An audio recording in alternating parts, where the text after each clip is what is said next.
j'anime du coup cette dernière table ronde de cette session Crossroad. Je me présente peut-être rapidement pour ceux et celles qui ne me connaissent pas. J'enseigne ici depuis 3 ans et je viens de Lausanne. Donc je suis un petit Suisse qui vient à Saint-Étienne. Je m'appelle Stéphane Grand-Girard. J'ai une pratique dans une agence, une petite agence.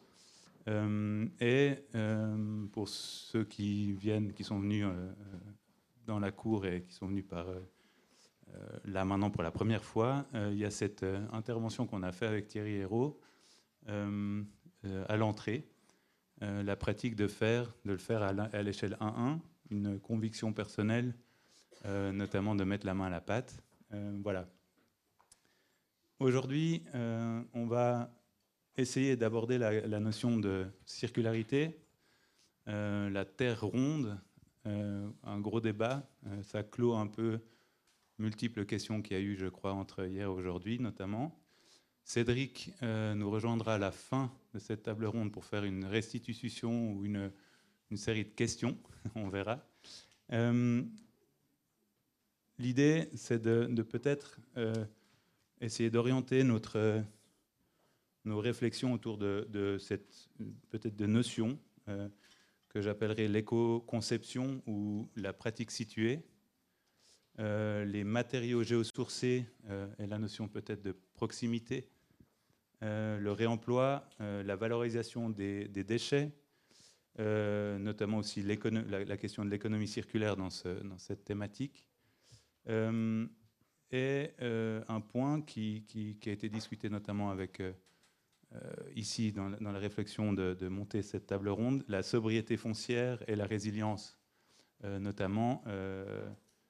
Voilà. Et comment est-ce que dans notre pratique, on peut adresser ces différentes questions aujourd'hui. En discutant un peu avec le panel d'aujourd'hui, merci beaucoup d'être là, on a un petit changement. On a Benjamin Aubry qui n'a malheureusement pas pu venir aujourd'hui. Donc on aura Ophélie Deza qui n'est pas là non plus. Donc on va le faire on a deux présentations en Zoom. On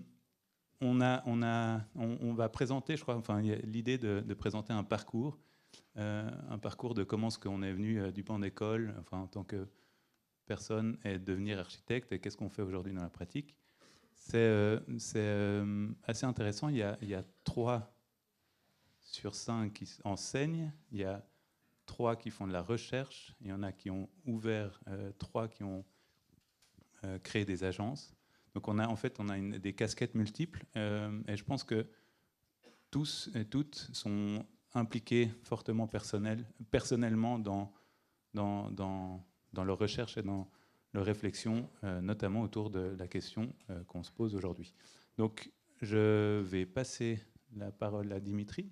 Je te laisse du coup. L'idée, c'est de faire 5-6 minutes de présentation du parcours, chacun et chacune.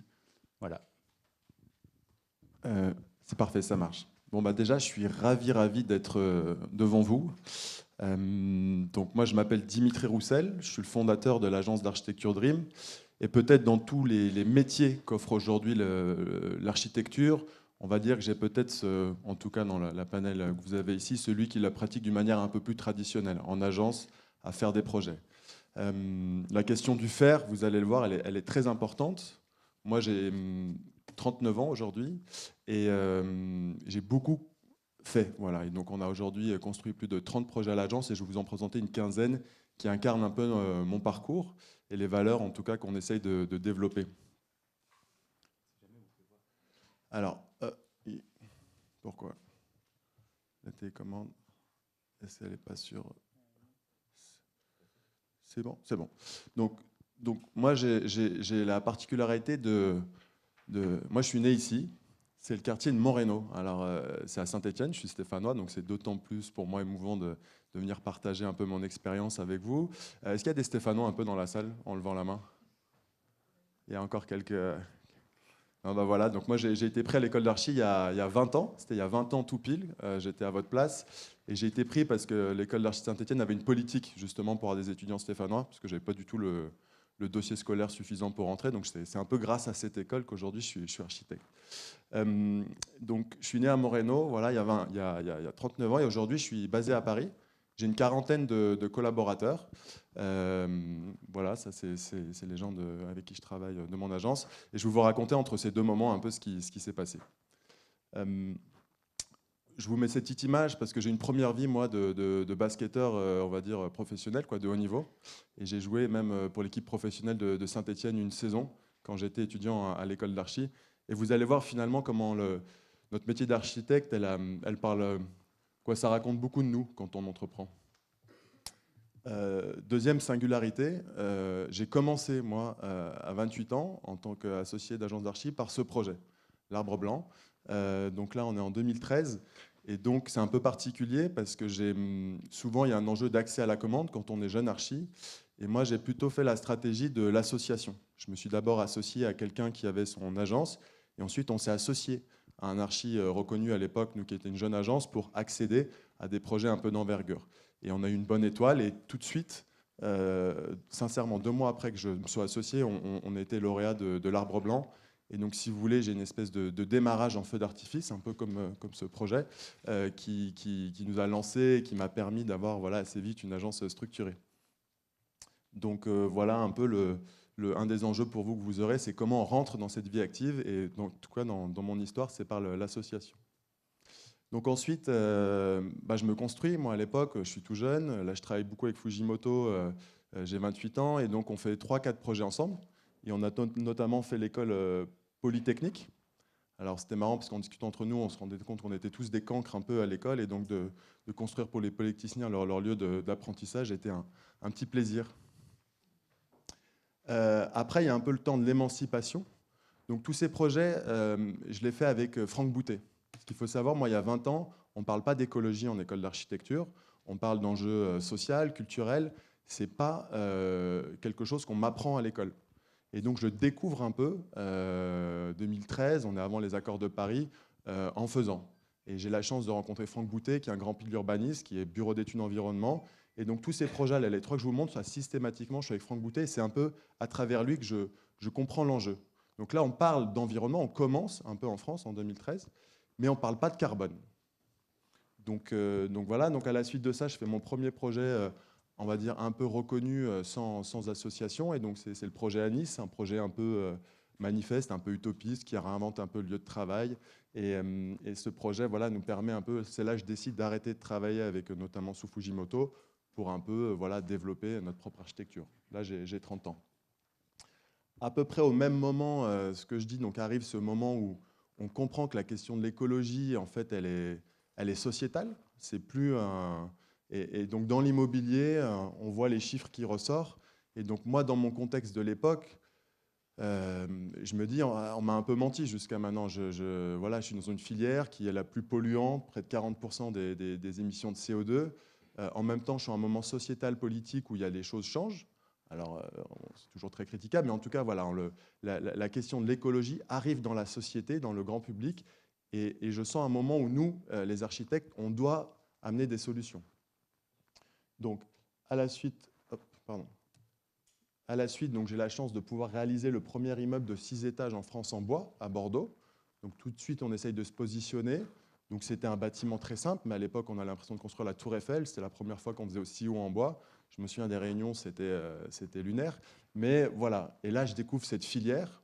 Et tu le disais tout à l'heure, là, on découvre la question des matériaux bio et géosourcés. Et sincèrement, je comprends tout l'enjeu, tout le potentiel esthétique et le plaisir de la matière, en plus de savoir que ça stocke du carbone, que ça fait du bien à un impact mental. Et je me dis, je prends la décision un peu radicale de construire qu'en bois. Donc voilà, à ce moment-là, je me sépare de mon ancien associé. Et donc, j'ai la chance ensuite de faire ce projet. Donc, c'est Arboretum, c'est le plus grand campus en structure bois d'Europe. On a aujourd'hui livré une partie. Là, c'était il y a 2 semaines, j'étais avec le président qui est venu voir. Je ne sais pas ce qu'il foutait là, mais en tout cas, il est venu nous voir pour le projet. Il a même fait un petit post. Hein, voilà. Donc, non, mais tout ça pour dire que c'est des échelles assez marrantes. Mais en même temps, c'est des échelles très contraignantes. Là, on est sur c'est un peu des enjeux financiers énormes. Et du coup, j'ai aussi toujours voulu développer la petite échelle, l'échelle 1, comme tu disais, parce que là, on est libre, il n'y a plus de contraintes. Il y a juste nous, la matière et nos idées. Et donc, j'ai toujours développé, en-delà des gros projets qui me permettent d'avoir une agence structurée, cette petite échelle pour stimuler un peu la création. Donc, on a pu faire une expo là, à Fermini avec des étudiants d'ailleurs de l'école d'archi. On a fait un petit... Voilà, le temple du béton, on a mis un peu de bois dedans. Ou le sport. Je vous disais tout à l'heure, le sport a été une grande partie de ma vie. Et donc là, c'est le terrain de Kylian Mbappé. C'est son terrain d'enfance qu'on a refait. Après arrive ce projet un peu clé, les JO, qu'on a eu à Paris, tout ce beau moment. Donc, il y avait eu le concours à l'époque du village olympique. Donc, j'ai eu la chance de faire partie des 30 architectes français qui ont construit une partie du village. Mais là, je suis arrivé en me disant, moi, je suis un grand rêveur. Voilà, mon agence s'appelle Dream. J'essaye de porter cette notion d'environnement, d'écologie sociale depuis que je crée, toujours avec beaucoup d'enthousiasme. Et donc là, je lui ai dit, on va faire un terrain de basket sur l'immeuble qu'il me demande. Moi, il me demandait un immeuble de bureau. Et donc, on a construit cet immeuble. Et j'ai réussi à convaincre tout le monde. Je suis avec mon exploitant sportif, mon idée, mes images. Et donc, on a construit donc cet immeuble de bureau avec, sur le toit, un gymnase. Et donc là, vous avez les étages classiques, donc toujours la structure bois, mais je sais qu'elle est bien enseignée dans cette école, donc voilà les qualités intérieures notamment qu'elle génère. Et sur le toit, on a fait le gymnase qu'on va aménager après les JO. Là, donc on est en train d'aménager maintenant, en fait, et qui sera disponible à partir d'avril. Donc, ce changement radical dans les filières géo et biosourcées, je regardais un peu à l'international, il y avait Michael Green, il y a des archis, il y a Andrew Todd en Angleterre qui étaient un peu des précurseurs. Et en même temps, je trouvais que leurs architectures, elles étaient très rigides, très carrées. Et je me suis dit, je ne veux pas que le géo ou le biosourcé, il faut de la frugalité, mais il ne faut pas qu'on tombe, parce que parfois cette subtilité qu'entre architectes, on peut voir, le grand public l'aperçoit un peu comme une boîte à chaussures. Et donc j'ai toujours essayé de travailler avec des ingénieurs un peu créatifs pour créer des structures un peu qui permettent une certaine liberté de mouvement de l'architecture. Et donc ça, c'est le rectorat de Créteil, donc c'est une commande publique, c'est là où vos programmes pédagogiques sont conçus, en tout cas. Et du coup, on a pu faire cette structure un peu en escalier. Je travaille avec un ingénieur assez génial. On n'est qu'une partie de tout un écosystème, les architectes, donc s'entourer des grands talents, c'est faire ça commence par ça, l'architecture qualitative. Voilà. Et donc, un autre projet aussi qui me tient à cœur, j'ai parlé d'écologie environnementale, l'écologie sociale. Donc ça, c'est un de mes plus petits projets aujourd'hui, hors, on va dire, installation. Et c'est un projet d'habitat à Saint-Étienne. C'est le bâtiment en structure bois le moins cher de France. Je construis à 1 400 €. Moi, je parle beaucoup d'économie. C'est comme ça que j'arrive à amener la filière de l'immobilier un peu sur des démarches alternatives. Et donc ça, je suis très fier. On a acheté les travaux, on va démarrer le chantier, c'est à Châteaucreux. Et donc, c'est un petit bâtiment de logement très humble, tout traversant, mais qui est resté en bois, là où personne pensait qu'on y arriverait. La question ça, c'est des ateliers à Villejuif. Donc, il y a l'écologie sociale, mais il y a la santé mentale par le bois. Et donc ça, j'ai fait des ateliers pour travailleurs handicapés. Et donc, c'est un bâtiment très simple, mais qui me touche beaucoup. Mon père, qui est dans la salle, est psychiatre. Et la question de la santé mentale, je pense que c'est un enjeu majeur aujourd'hui du XXIe siècle. La question du stress. Et vous, en tant qu'architecte, vous pouvez amener des solutions pour, en tout cas, accompagner cet enjeu de santé mentale. Et notamment, le bois ici m'a permis d'avoir un vrai impact, c'est scientifique, sur la question de récupération de santé. La question de géo et biosourcé à l'agence, j'ai toujours voulu, aujourd'hui on fait, donc je vous ai beaucoup montré de projets en bois, et ça, je suis content, c'est le premier projet en pierre massive. Voilà. Aujourd'hui, il y a des filières, il y en a plusieurs. Celle le bois, c'est peut-être la plus évidente, la plus structurée, mais il faut vraiment regarder dans tous les sens. Donc, on a un premier projet d'habitat avec une réhab à Pantin en pierre, qu'on démarre là, et aussi en terre crue. Ah, c'est une filière plus complexe, moins structurée encore, mais il y a aussi ces opportunités, et donc ça, c'est un hôtel à Tours, voilà, où on remet un peu cette matière en cœur patrimoine. Et je trouve que c'est une matière assez extraordinaire, mais je pense qu'elle sera plus mature quand vous serez en âge de pratiquer. Voilà. Et je vais peut-être éclater le temps, donc c'est le dernier projet. Et ça, c'est une belle histoire parce que j'ai commencé par l'Arbre Blanc, comme je vous l'expliquais, donc j'avais 28 ans. J'ai gagné le concours le 10 février 2014. Et 10 ans après, la ville de Montpellier a relancé des folies architecturales. Et je vous jure, je ne sais pas s'ils ont fait exprès, mais j'ai gagné celle qui était, on va dire, le concours international le plus peut-être relevé. Il y avait Snoeta, Dortemandrup, même si je pense que c'est des archis qui sont sur des sujets moins contemporains, mais en tout cas, c'était pour nous un concours, j'étais vraiment l'outsider, et on a gagné, c'était 10 ans jour pour jour. 10 février 2024, j'ai gagné ce projet, et donc c'est un projet qui est tout en structure bois, avec pour le coup un écrin minéral pour protéger du climat, sans quasiment neutre en clim, sans BSO, et qui aujourd'hui montre que l'architecture, même géo et biosourcée, peut aussi amener un peu d'expressivité. Voilà, j'ai essayé d'être... Merci beaucoup. On va continuer du coup avec Benjamin Aubry. Je te laisse partager peut-être l'écran. Alors, désolé de ne pas pouvoir être là avec vous, problème de train ce matin.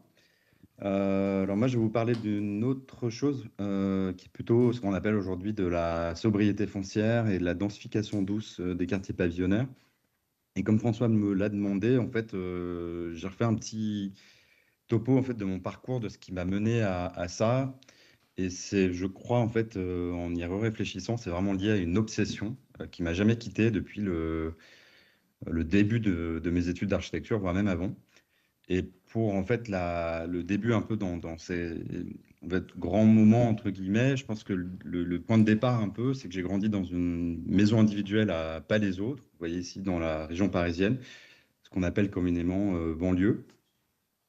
Donc dans cet environnement plutôt constitué de maisons individuelles assez verdoyants, plutôt agréable en fait à vivre, mais quand même avec pas mal que de l'habitat, quoi. En fait, c'est typiquement la triade maison, centre commercial et bagnole. Et là, j'ai mis juste une photo de la maison dans laquelle j'ai grandi, qui donne juste un petit état d'esprit un petit peu l'univers, c'est-à-dire très pavillonnaire. C'est pas uniquement en fait du pavillon en bande ou hyper organisé, c'est plutôt du pavillonnaire spontané. Et dans lequel, j'en parlerai un tout petit peu après, mais on voit en fait finalement une accumulation de petites choses entre le début de la maison, ce qu'elle était, c'était une maison de catalogue, hein, et puis des ajouts au fur et à mesure du temps. Et en fait, quand je suis rentré en école d'architecture, donc à l'école d'architecture de Versailles en 2005, en fait, alors juste la petite anecdote, c'est que Palaiseau, c'est situé, en fait, c'est là où il y a le gros projet du plateau de Saclay, qui est une ZAC, donc sur les champs. Et donc, on construit vraiment à côté, en fait, de la ville existante. Et en fait, en entrant en école d'architecture, ce qu'on apprenait en matière d'urbanisme et de manière de fabriquer le projet urbain, c'était un peu toujours à vol d'oiseau, quoi. En fait, on va concevoir des grosses volumétries, on va parler un peu peut-être d'espace public, on va faire des grosses flèches, on va faire des trucs. Moi, ça me parlait pas vraiment, en fait, parce que mine de rien, l'environnement dans lequel j'habitais, j'avais plus un intérêt, on va dire, pour les sujets de petite échelle, mais en même temps d'urbanisme. Et donc, juste, voilà, j'ai pris quelques extraits. Bah, si vous cherchez sur Google projet urbain, ZAC, en fait, vous voyez à peu près ce que ça donne. Et puis finalement, ça donne des environnements, moi, que je trouve très, très planifiés. Tout est un peu pensé à l'avance. C'est des gros machins qui peuvent avoir des qualités, hein, archi, c'est indéniable. Mais en tout cas, moi, une urbanité qui ne me parle pas du tout, dans laquelle je ne suis pas vraiment sensible, que je trouve un peu pauvre, un peu triste. Comparé en fait à des environnements pavillonnaires, finalement, l'environnement dans lequel j'ai grandi, j'ai montré, mais d'une manière générale, que je trouve finalement très riche, très poétique. En fait, il y a une vraie poésie en fait dans ces quartiers qui sont constitués en fait d'histoires habitantes, de plein de petits détails, de choses qui sont en fait un peu liées à une forme de spontanéité. Alors avec plus ou moins de qualité, en fait, c'est pas tant le sujet de la qualité, parce qu'on peut avoir dedans des petites pépites d'architecture, mais c'est en fait surtout une histoire, un environnement que je trouve voilà, extrêmement poétique. Et un des points pour moi vraiment de bascule, un des gros tournants assez vite par rapport à ce qu'on apprenait en école d'archi, ça a été la visite d'une expo qui s'appelait Archilab, faire son nid dans la ville, qui avait lieu à Orléans en 2006. Qui montrait des architectures japonaises, et notamment toute une réflexion, parce que c'est à la fois sur l'architecture elle-même, mais aussi sur la ville. Comment on fabrique comment les Japonais en fait fabriquent des environnements, des micro-environnements qui participent au quartier. On le voit ici par exemple avec un projet de Tezuka où on a des logements, des bureaux et un petit commerce café au rez-de-chaussée. On a les projets d'ateliers boho hyper fins qui s'insèrent dans la ville existante. Et donc, moi, ça a vraiment été un énorme choc. Quand j'ai vu ça, je me dis, mais est-ce que c'est pas ça qu'il faudrait peut-être imaginer pour penser les quartiers pavillonnaires de demain, quoi, intervenir dans les quartiers pavillonnaires. Donc, j'ai eu tout un parcours, en fait, avec le Japon. J'ai été étudié là-bas. J'ai fait plusieurs stages dans des agences comme Sana, Atelier Boho, Nakayama et Yuki. J'ai fait mon mémoire sur notamment la ville pavillonnaire et comment on peut s'inspirer du Japon pour penser un peu l'avenir des zones pavillonnaires. Il y a eu pas mal d'ouvrages aussi qui m'ont beaucoup marqué, comme Made in Tokyo d'Atelier Boho, Pet Architecture Guidebook, qui est un ouvrage qui portait sur toutes ces micro-architectures au Japon, ou encore Tokyo Metabolizing, et puis un manifeste d'architectes japonais en 2007 qui s'appelait Toward the New Architecture Scape, qui disait, voilà, on peut faire la ville aussi en pensant à partir de la petite échelle. Et par ailleurs, j'avais aussi organisé, alors, toujours un peu dans ces réflexions, notamment autour du Japon, j'avais organisé j'étais co-initiateur d'un projet qui s'appelait Paris-Tokyo, où on a, entre 2014 et 2013 et 2015, on a en fait réuni des agences d'architecture japonaises entre Paris et Tokyo, plutôt dans une logique, voilà, d'échange culturel, auquel du coup Cédric et Xavier ont participé. Et puis j'ai également été faire un projet de recherche assez court à la Villa Kujoyama à Kyoto, qui portait sur l'économie du petit, enfin intitulé l'économie du petit, notamment sur comment est-ce que tout ça fonctionne aussi du point de vue économique. Un autre point important, c'était mon PFE, où donc je l'ai fait avec une amie, où en fait on a pas mal fait de recherches, donc sur une nouvelle lecture, un petit bouquin, un petit ouvrage qui s'appelait Voyage dans le périurbain, qui proposait de porter un peu un nouveau regard sur le pavillonnaire et le périurbain au sens large, Territoire Internet qui portait sur plutôt des nouveaux modèles, comment est-ce qu'on peut sortir du pur commerce comment dire, de centre commercial qui aujourd'hui polarise tout dans le périurbain, ou encore le développement du télétravail qui aujourd'hui est du coworking, et Learning from Japan qui était, voilà, un peu une inspiration. Et en fait, un des points aussi importants, c'était de dire, voilà, comme je l'ai dit au début, le pavillonnaire, c'est l'ouvrage de Nicole Aumont, qui est sociologue dans les années 60, qui a fait un super bouquin sur le pavillonnaire, qui parle d'un espace qui n'est pas saturé d'avance par un projet ou un ensemble de fonctions prédéterminées. C'est-à-dire justement où les habitants ont une capacité d'appropriation de leur environnement sans être dans un espace trop figé.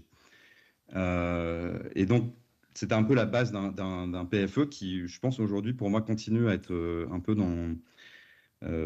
important dans le parcours, avec toute une réflexion sur comment est-ce qu'on amène des activités dans le pavillonnaire, comment est-ce qu'on diversifie aussi ces espaces, avec un travail aussi beaucoup à la parcelle. Je pense que la parcelle, c'est un peu le maillon clé de ces espaces, et l'habitant est un élément, enfin une personne centrale.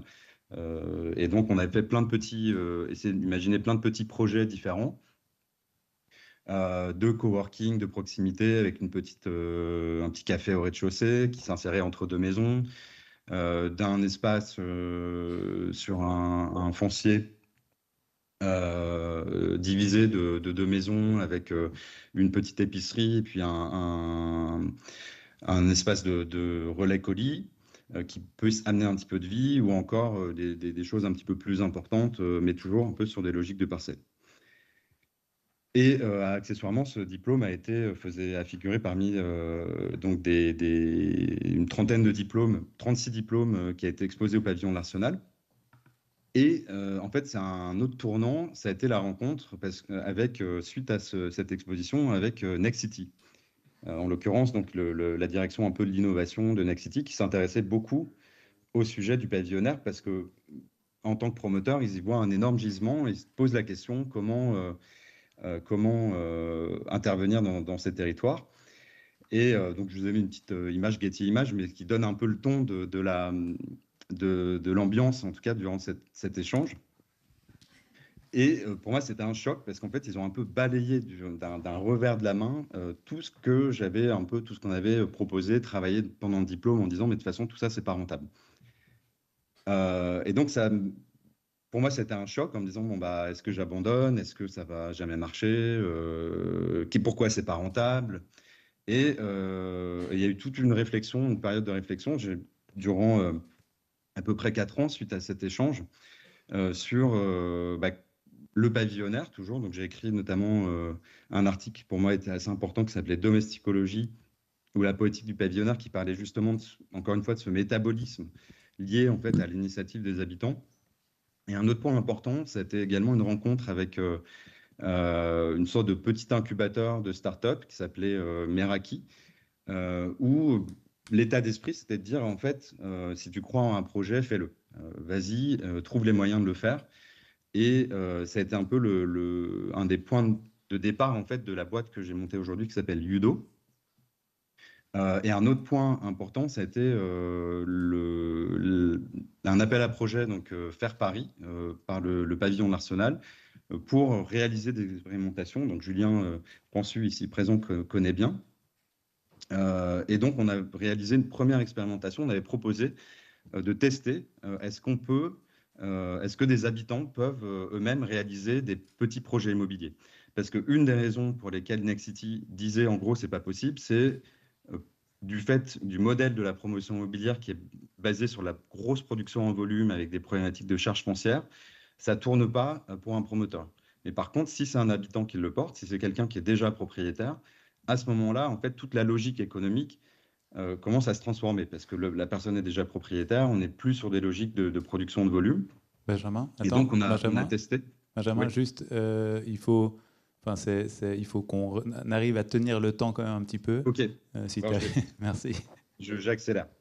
Donc, on a réalisé une expérimentation avec des habitants donc, sur la ville d'Arcueil, qui étaient des habitants volontaires. On a fait plein de tests sur la manière dont le pavillonnaire pouvait évoluer.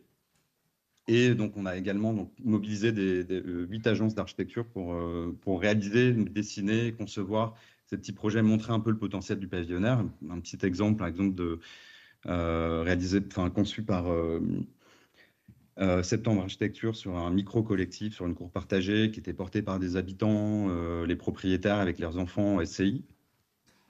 Et donc tout ça, en fait, suite à cette expérimentation, donc j'ai cofondé Yudo avec 2 autres archis, où aujourd'hui, c'est pas une agence d'architecture, mais on a 3 activités. On accompagne des habitants dans la réalisation de petits projets, disons en micro-promotion. On fait également des études et on a créé une plateforme numérique pour permettre en fait d'accélérer l'accès notamment à des données PLU pour sensibiliser les habitants et démocratiser ces données. Et donc on est monté, en fait aujourd'hui je suis quasiment plus fiscaliste qu'architecte parce qu'on a vraiment commencé à construire des outils sur toute la partie aussi montage économique, administratif, juridique, des petites opérations en micro-promotion et dont une des premières qui a été réalisée, c'est 2 logements, petite opération de 2 logements à Malakoff avec Erwan Bonduel Architecture, qui est une surélévation. Alors j'ai oublié de mettre la photo, mais qui est une surélévation avec tout un modèle économique derrière autour du logement locatif. On a également, donc, comme je le mentionnais, construit une application aujourd'hui, qui est un peu aujourd'hui le centre, une grosse partie de notre activité, pour démocratiser donc, les règles d'urbanisme, les droits à construire, les rendre plus accessibles. Et puis on réalise également des travaux aujourd'hui, donc notamment pour le ministère du Logement. On participe à un groupe de travail par rapport aux ZAN sur la question de la transformation, de la mutation du pavillonnaire. Et enfin, également, on entame également un travail avec Grand Paris Aménagement, un aménageur, donc pour travailler sur cette question du pavillonnaire à l'échelle d'un quartier. Voilà. Merci beaucoup. J'espère que c'était un peu rapide, mais... Pas de problème. Quentin, on continue avec toi, juste le temps que je mette le partage. Bonjour tout le monde. J'ai promis à Dimitri, il m'a demandé même de ne pas vous mettre un tunnel et de respecter le temps. Donc, parce qu'il y a beaucoup d'images, mais que je vais passer très vite si je peux avoir la... De toute façon, mon temps n'a pas commencé. Avant que ça commence, du coup, en introduction, on s'était un peu mis d'accord sur chacun notre manière, plutôt de raconter un parcours plutôt que des solutions, ce qui est peut-être pas mal, le remploi comme solution ou une appli. Expliquer comment on y arrive et peut-être dédramatiser aussi ce genre de parcours atypique. Voilà. Donc moi aujourd'hui, hier soir, j'ai décidé de nommer cette présentation Paradoxe des architectes, Paradoxe au pluriel. En 5 parties où on raconte un peu sa vie. L'idée c'est de faire un format un peu... c'est un exercice marrant, c'était de faire le PowerPoint gênant du témoin de mariage, mais envers soi-même. Donc voilà. Donc découverte.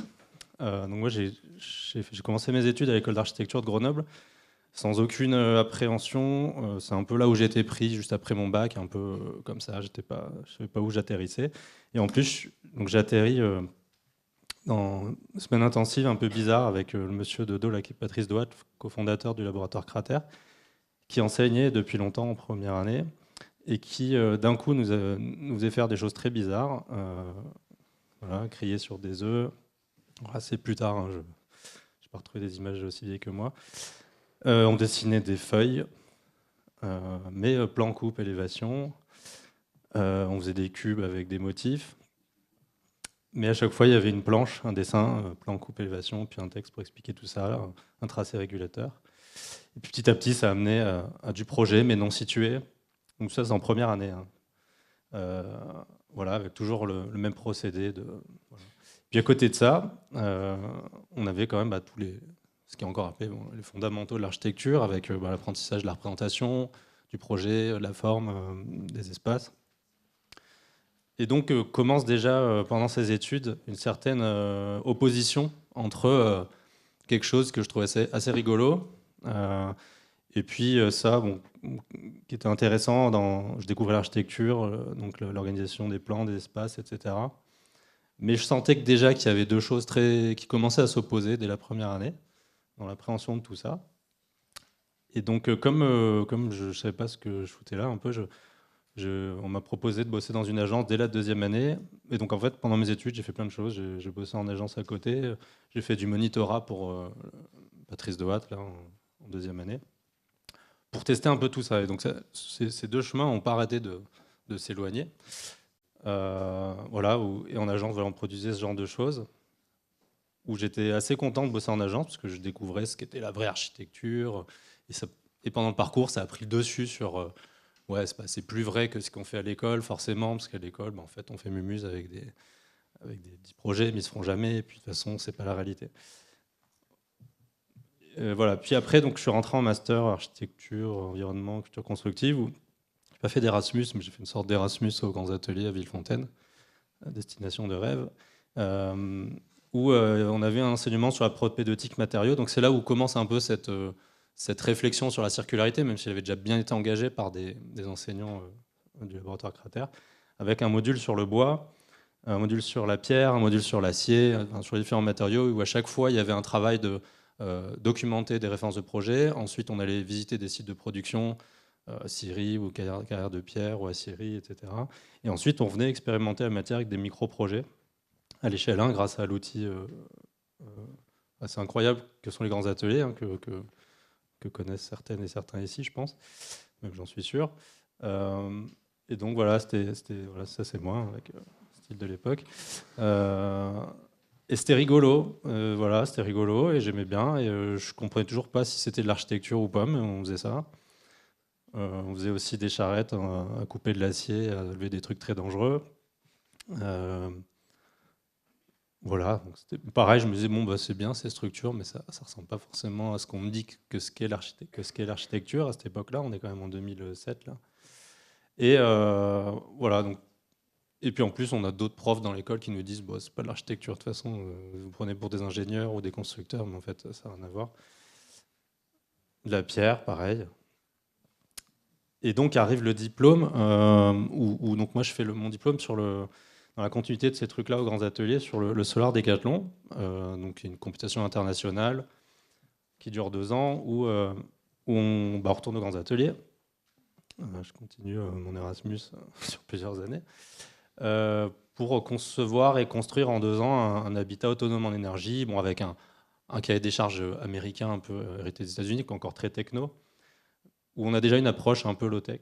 Donc on a une ossature bois, donc principe de core skin shell, donc ça c'est l'enveloppe thermique, donc, ossature bois avec isolation en bois. Le corps qui était le noyau technique, où il y avait la cuisine et la salle de bain, les réseaux, etc.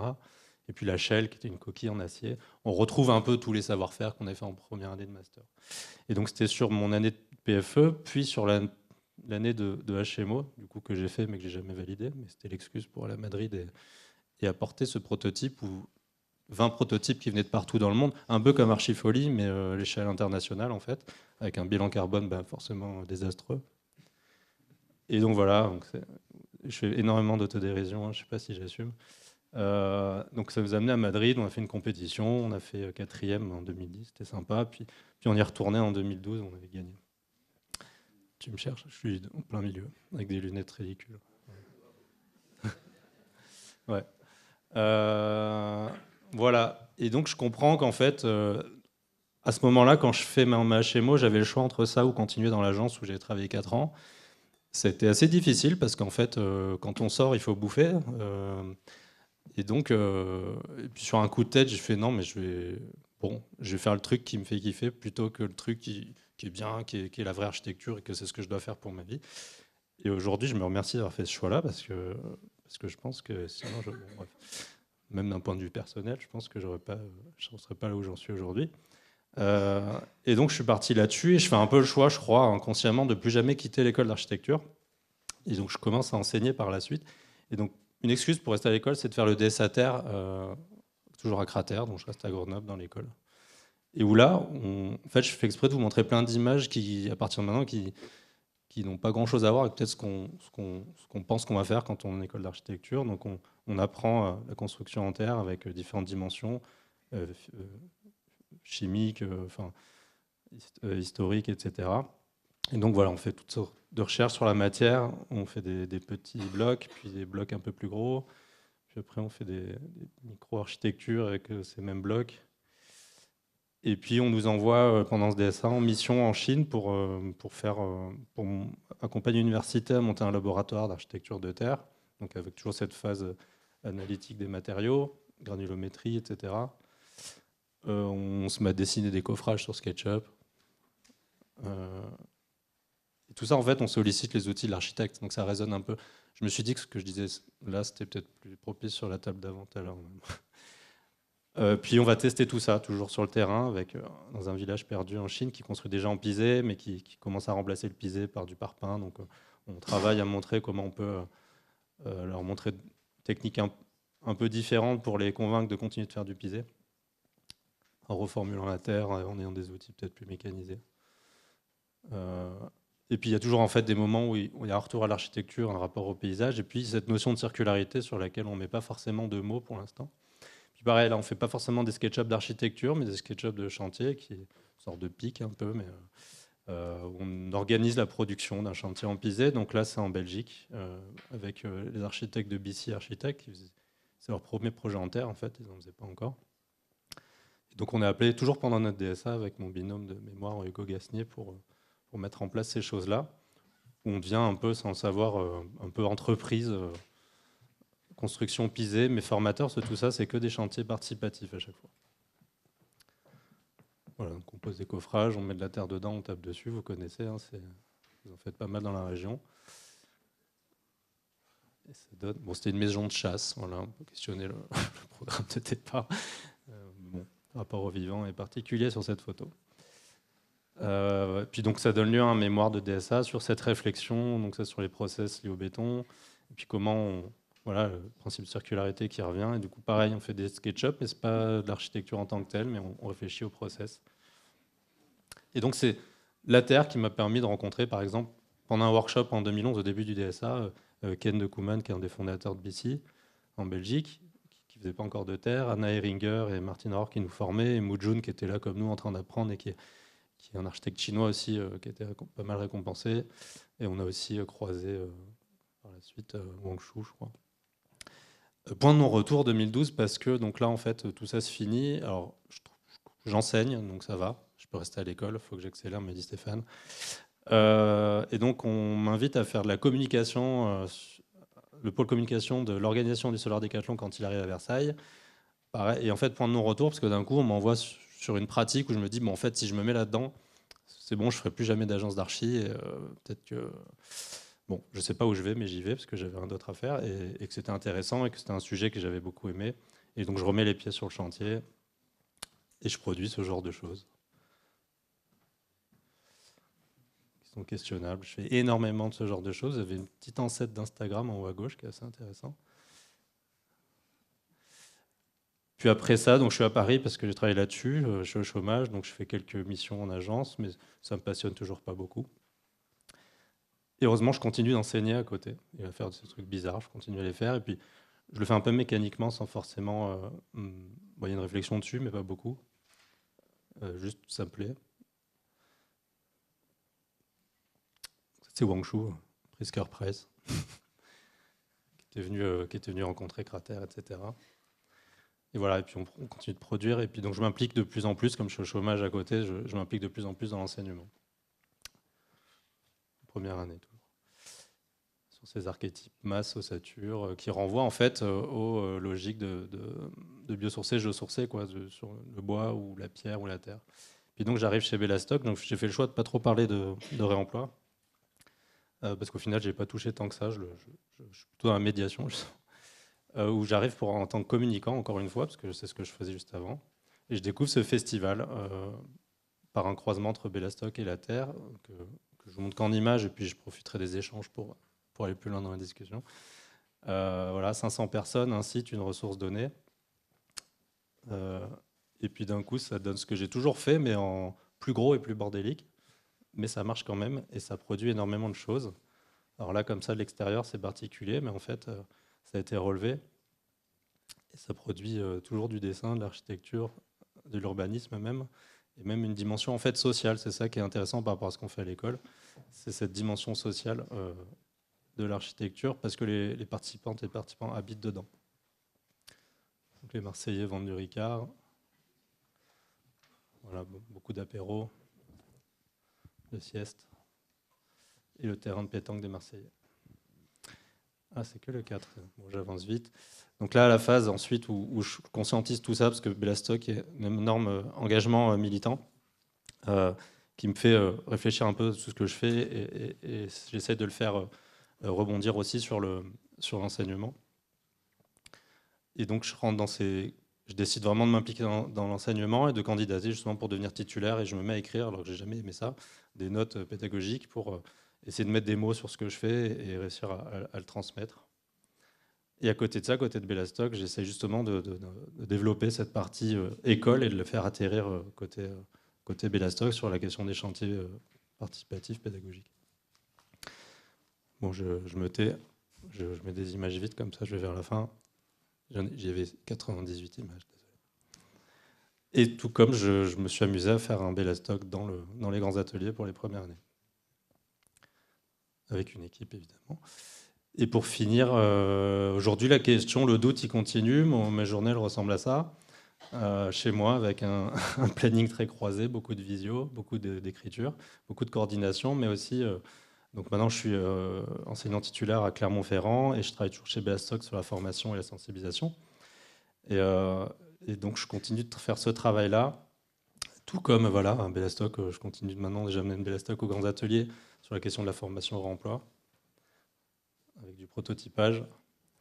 Et je finissais là-dessus un peu en conclusion, c'était pour dire que c'est un parcours un peu bizarre, que j'ai pas beaucoup assumé, où je me suis toujours senti, qu'est-ce que je fais là? Je fais des études d'archi.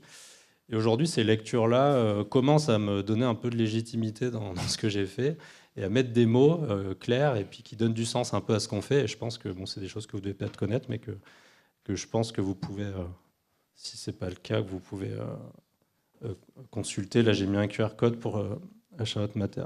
J'ai fait une faute, Malterbart, ou c'est plutôt une vidéo de conférence pour la Maison de l'Archi de Toulouse qui est super. Voilà, désolé, c'était long et je passe le relais. Merci beaucoup. Bon, on est en train d'exploser le temps de présentation. On avait dit 10 slides, 15 slides, 6 minutes, un tout petit peu plus. On fait systématiquement le double. Donc on va voir comment... J'ai 8 slides. Parfait, super. Du coup, je vais la mettre.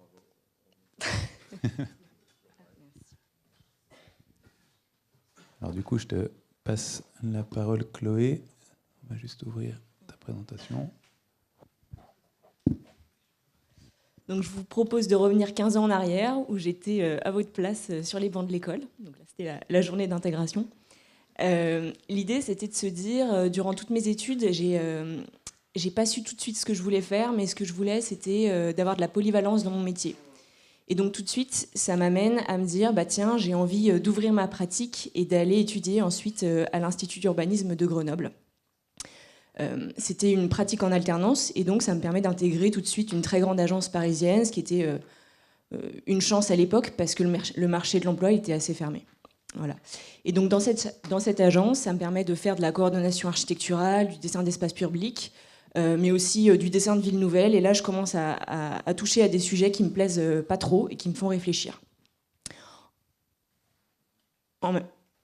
En même temps, dans cette agence, il y avait une très bonne ambiance. Ma chef, c'était ma mentor. J'adorais ce que je faisais. Mais très vite, je comprends que c'est vraiment ma maîtrise des logiciels qui devient prépondérante sur ma pratique intellectuelle et ça me pose question. Parallèlement à ça, je fais ma HMO et donc je décide de me concentrer sur le thème comment est-ce qu'on fait pour avoir une pratique satisfaisante dans le cadre de l'exercice de son métier. Et donc ça m'amène à rencontrer plein d'archis que j'admire. Par exemple les archis de chez Encore Heureux, etc.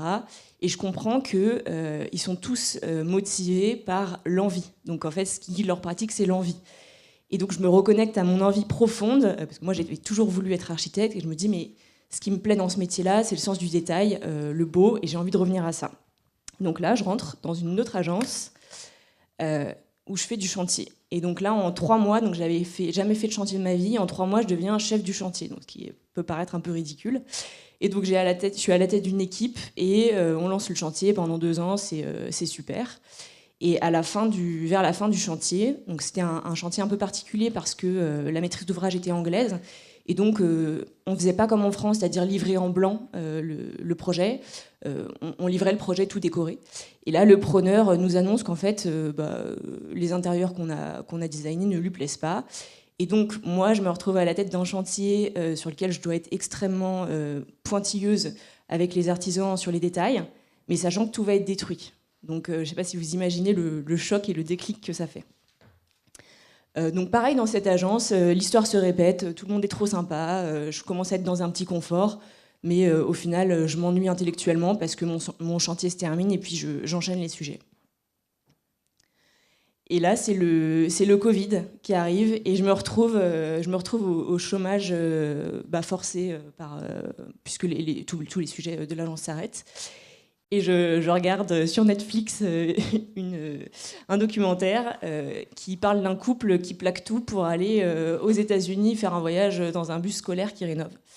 Et là, je me dis, bon, ok, c'est le moment de suivre ton envie, toi aussi, et de développer les sujets sur lesquels tu réfléchis depuis des années, à savoir un sujet sur les matériaux. Parce que, bon, j'ai pas dit, mais je faisais beaucoup de MOOC, réemploi, terre crue, etc., parallèlement à ma pratique en agence. Et donc, c'est vraiment ça qui me donne le déclic. Voilà.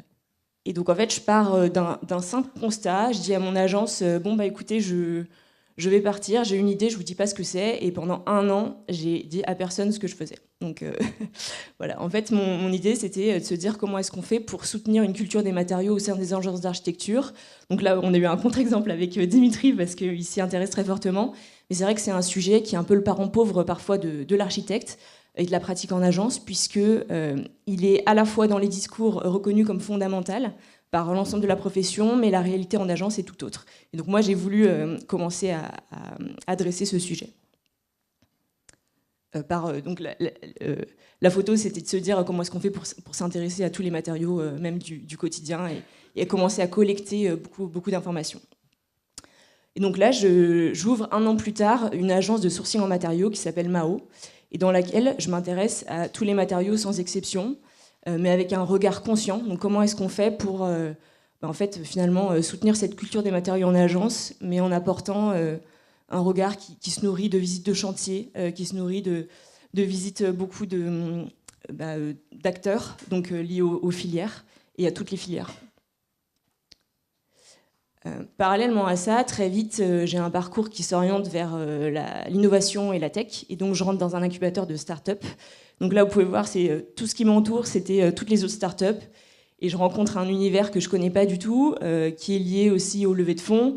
Et par exemple, les gens, quand ils se présentent, ils disent bonjour 1 million parce que c'est leur objectif de chiffre d'affaires. Donc c'était vraiment très drôle en sortant de l'école, parce que moi, je n'étais pas du tout dans ce monde-là.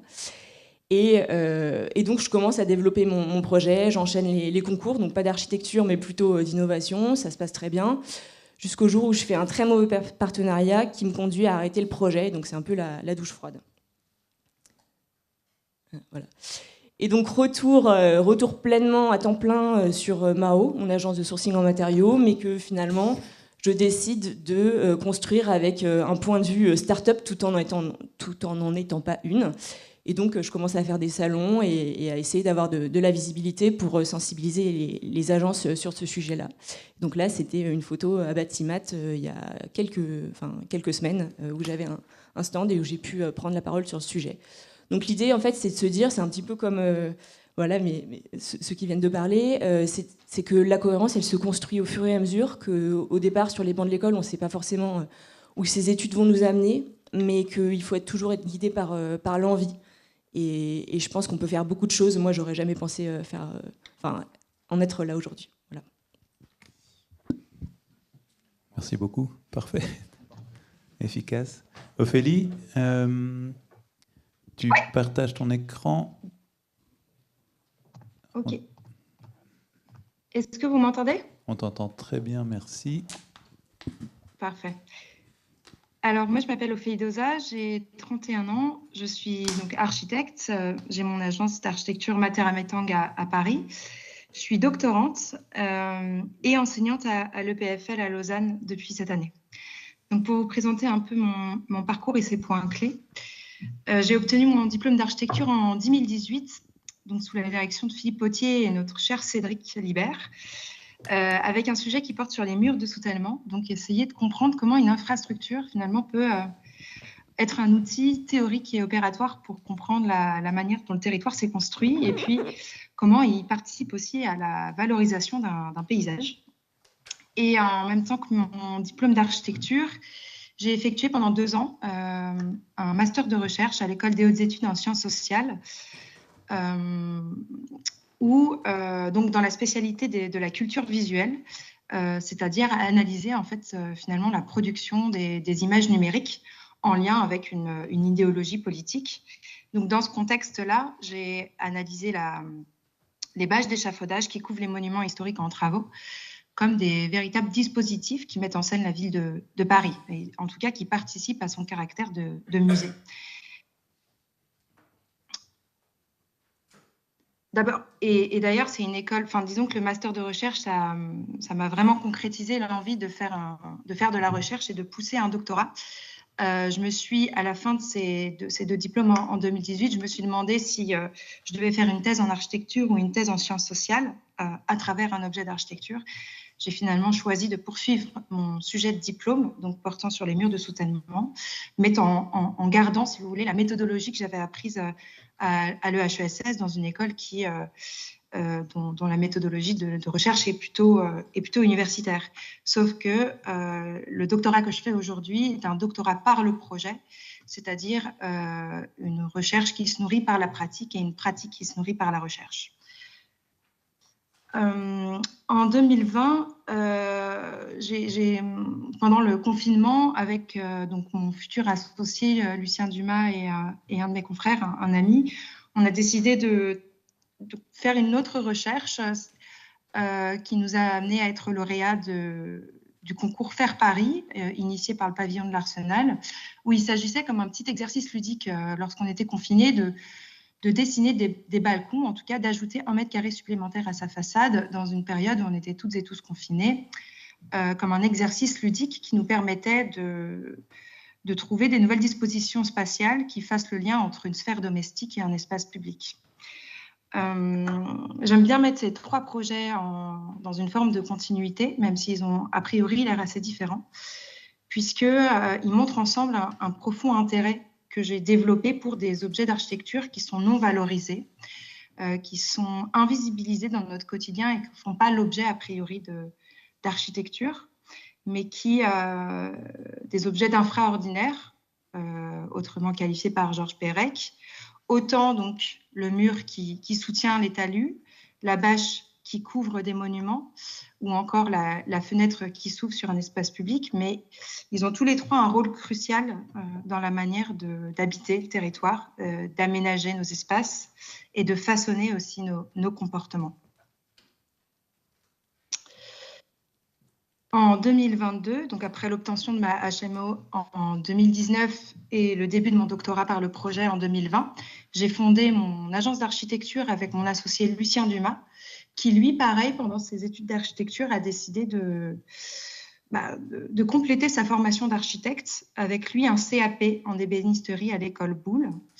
Il a fini par fonder sa société de mobilier Matang et notre société d'architecture Matera se sont fusionnés en Matera Matang, où l'idée c'est de développer une agence selon trois axes, trois profils, des projets de recherche, d'architecture et de mobilier qui partagent tous une méthodologie commune, c'est-à-dire qu'un récit, un matériau, un objet non valorisé peuvent devenir le point de départ d'un projet un peu plus global. Dans la continuité de mon parcours, et je pense que cette étape-là est assez décisive, je pense que les résidences artistiques sont tout comme les concours d'architecture, sauf que les résidences artistiques sont assez importantes et aussi peu connues en archi. Et pourtant, en tant qu'architecte, on peut avoir accès à ces types de résidences qui nous permettent, autant donc la Cité des Arts, où j'ai été pendant 4 mois, et la Villa Médicis, où j'ai été pensionnaire pendant 1 an, sont des endroits où on peut continuer la recherche. On a, disons, un cadre extrêmement bénéfique pour poursuivre un sujet de recherche.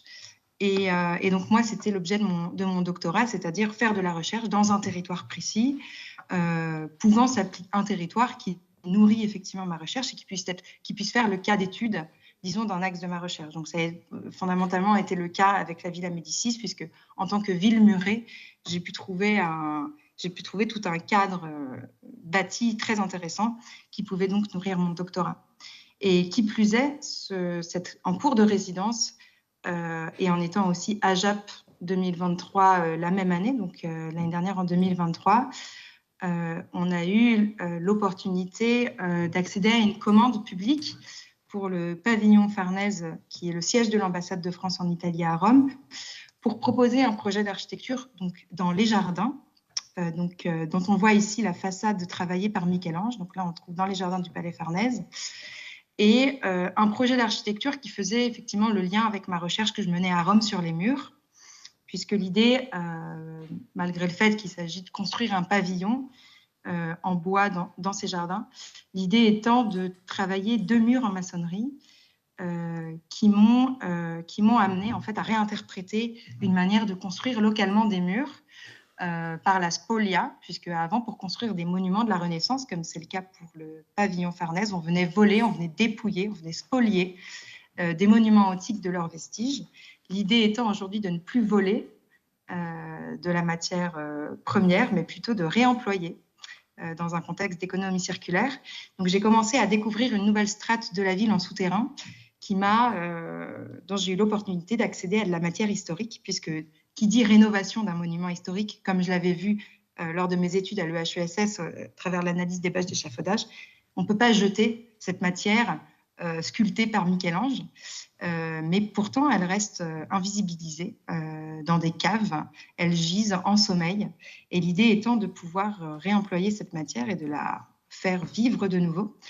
Donc, ce qui est intéressant, c'est que tous ces mètres cubes en fait, de matériaux, de travertins, de blocs antiques ou de tuiles de la Renaissance sont finalement réemployés dans un mur, dans les 2 petites façades du futur pavillon qui est actuellement en cours de chantier. Et pour clore et pour couronner le tout, l'atelier d'ébénisterie, donc du coup chez Materamatang, on travaille avec, on a l'agence d'architecture et l'atelier de mobilier qui sont dans le même espace. Et tout le mobilier de ce futur pavillon est lui aussi construit donc en interne à l'agence et fait du réemploi, pareil, de la matière que l'on a importée de Rome, donc avec des stucs appartenant à des pieux établissements français à Rome ou encore de la corde du clocher de l'église Saint-Louis des Français. Donc voilà, si je devais conclure sur ce parcours, un peu comme l'ont fait les intervenants et intervenantes juste avant moi, je dirais que malgré toutes les activités que l'on fait à côté, je pense que finalement, on est toujours un et indivisible. Je trouve que toutes les activités en parallèle que l'on mène, les types de concours ou même nos intérêts, en fait, nourrissent toujours un projet plus global et apportent toujours une pierre à l'édifice. Et si je devais insister sur un point, je vous conseillerais en fait d'aller chercher d'autres formes de projets qui ne sont pas forcément ceux du concours en architecture, mais aussi des résidences, parce qu'on a peut-être peu l'occasion de le voir en archi, en tout cas on vous le dira peu, mais ce sont des vraies sources d'inspiration, autant pour faire de la recherche que pour faire du projet. Voilà. Merci. Merci beaucoup. Du coup, Camille. Ça marche. Ouais.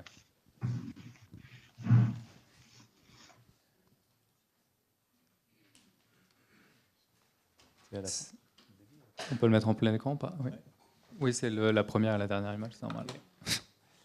Attends, ça marche. Je vais juste reprendre là.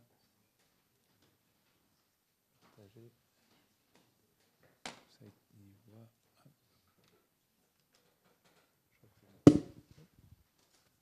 Ça fonctionne? Faut le pointer par là. Ok, très bien. Ok, je vais essayer de mettre un chronomètre. Bon, ouais, peut-être qu'au point où on en est. Moi, c'est Camille Sino. Du coup, je suis architecte avec une formation en anthropologie par la suite. Je commence juste par cette image sur laquelle on va revenir après, qui est en fait une illustration d'une entomologue allemande du XVIIIe siècle qui s'appelle Maria Sibylla Merian, et que j'apprécie parce que c'était à une époque où on ne savait pas exactement d'où venaient les papillons. Avant. En fait, les papillons, on n'avait aucune idée en fait, du lien entre la chenille et le papillon, parce que ça apparaissait un peu comme ça, comme un être magique qui avait plein de pouvoirs, notamment de faire tourner le lait. En fait, cette scientifique, bon, aussi aristocrate, c'est-à-dire qu'elle avait le temps, mais elle a passé du temps à observer les papillons et les chenilles et à les redessiner. Et en fait, elle fait partie de ces scientifiques à l'époque qui a créé le lien et qui a ensuite représenté avec des très belles gravures. Et c'est juste que ça a un sens par la suite, vous verrez, parce que je pense que ça fait partie d'une forme de pratique de l'attention et de prendre le temps de faire les choses. Moi, j'ai eu une formation assez classique, d'une certaine manière. Je suis diplômé de l'école de Marne-la-Vallée, maintenant Paris-Est. J'ai fait une année d'Erasmus à Mendrisio. On va dire que j'ai suivi un cursus architectural avec des profs qui étaient globalement tous très bons, mais qui certainement faisaient partie d'un monde où l'architecture se définissait dans une forme d'autonomie de la discipline et l'autonomie du projet avec des formes fortes et où le contexte, bien sûr, a importé d'une certaine manière, mais on n'est pas forcément intégré tous ces processus-là. Donc là, en l'occurrence, c'était un diplôme collectif. Donc là, il y avait déjà quand même une certaine donnée. On était 3. On avait développé toute une méthodologie de travail en tournant sur chaque projet.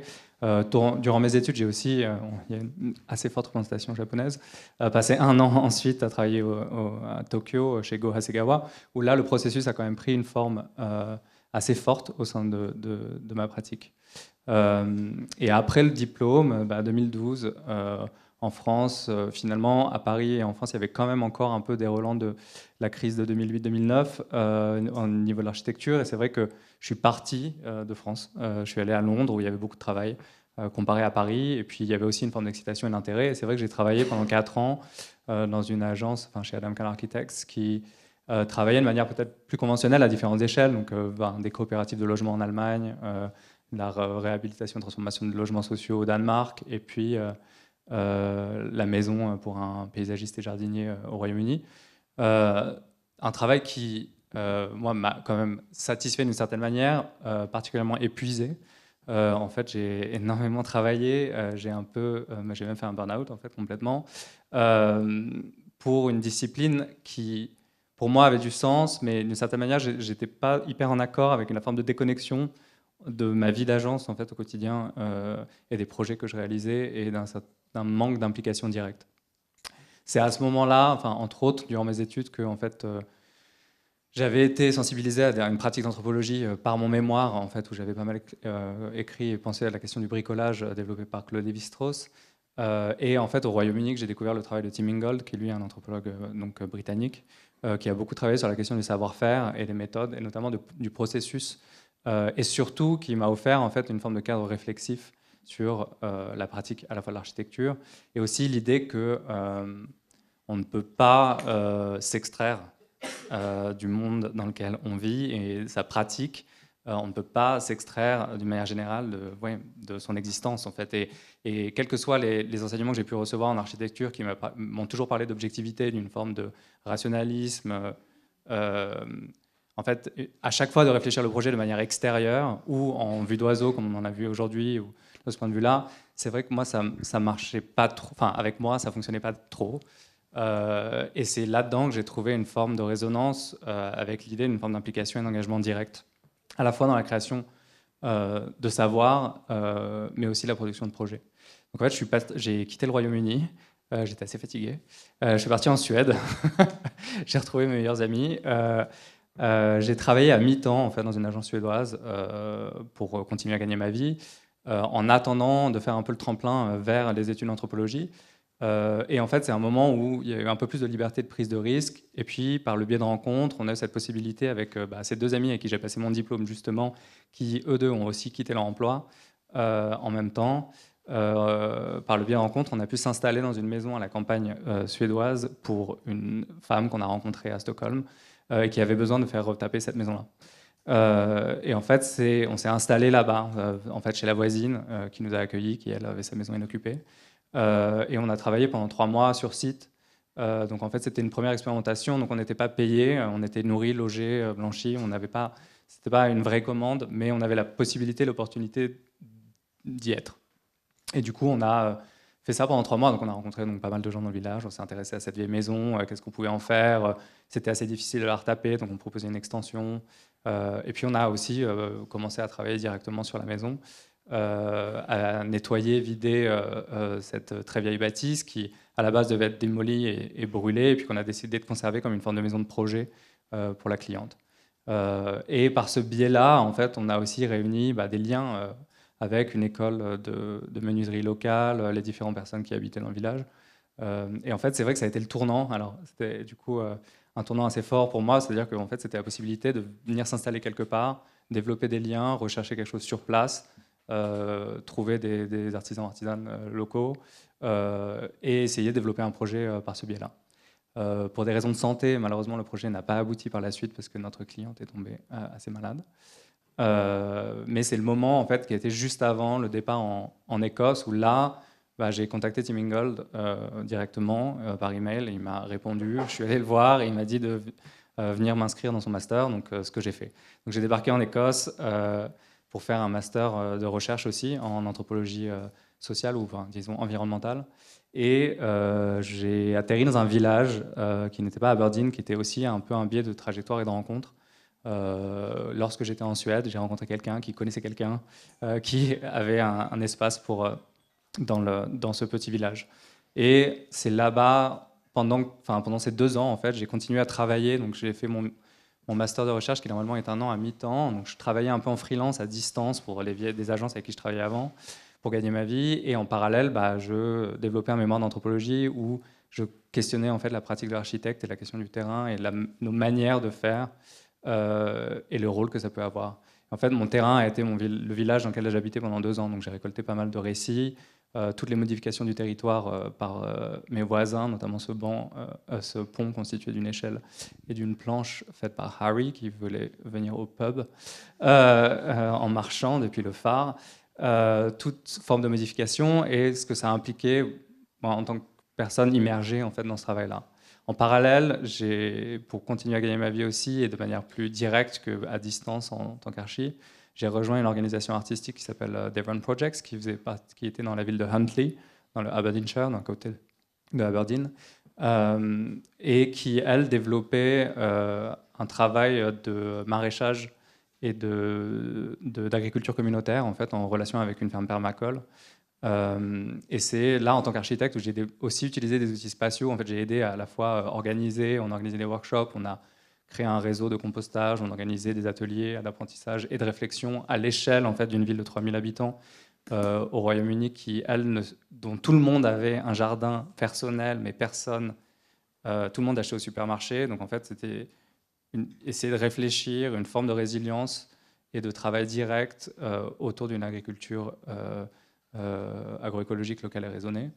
Et c'est vrai que ça, c'est les 2 moments, en fait, quand je faisais mon mémoire en anthropologie, qui, par le biais de l'agriculture, ont fortement influencé ensuite tout mon travail. Et après ça, en fait, j'ai rejoint Assemble, en fait, qui enseigne à l'EPFL, qui a une unité d'enseignement, et ça fait 5 ans qu'on y est aujourd'hui. Et on a créé Methods of Assembly. Donc là, c'est tout en anglais, mais l'idée, c'est qu'on travaille uniquement en milieu rural et à petite échelle. Et en fait, la question qui se posait à la fois pour moi, c'est de me dire, bon, dans mes études d'architecture, quels sont justement les processus et les méthodes et les intérêts pour les matériaux et la construction que je n'ai pas reçus et qu'on aimerait développer. Le PFL nous a quand même donné une grande carte blanche à ce niveau-là, et la Suisse aussi en tant qu'institution. Et donc, c'est vrai qu'on a commencé à travailler donc, en milieu rural et à se poser la question d'une forme de transition et comment, en tant qu'architecte, on peut soutenir ce travail-là, tout en se posant la question de l'agriculture. Donc, l'architecture agit comme un catalyseur de changement pour nous, et la ruralité, terme abstrait en effet, mais la campagne offre aussi un terrain fertile d'exploration en fait, de modes de vie alternatifs, de formes d'économie, ou de réfléchir qui est peut-être moins sous pression, c'est ce que j'ai découvert en Écosse du coup, que la ville.